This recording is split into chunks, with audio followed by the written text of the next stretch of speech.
Saudaraku, ratusan warga Takengon mendapat bantuan logistik melalui helikopter milik BNPB yang mendarat di lapangan Musara Alun Takengon pada Sabtu 6 Desember 2025.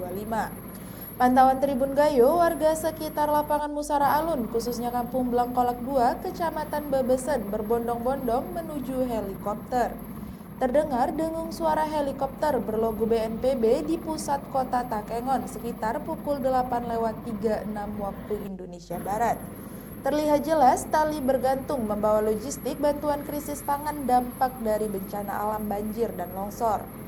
Tepat di depan tribun lapangan Musara Alun, helikopter mendarat sempurna. Di sisi helikopter, tampak Dandim 0106 Aceh Tengah, Letkol In Raden Herman Sasmita, didampingi anggota TNI lainnya.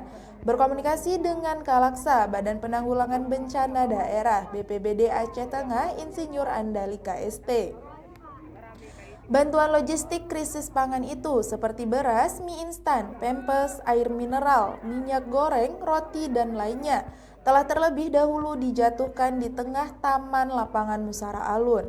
Warga mulai berlari, bahkan aktivitas olahraga dan bermain saat itu terhenti.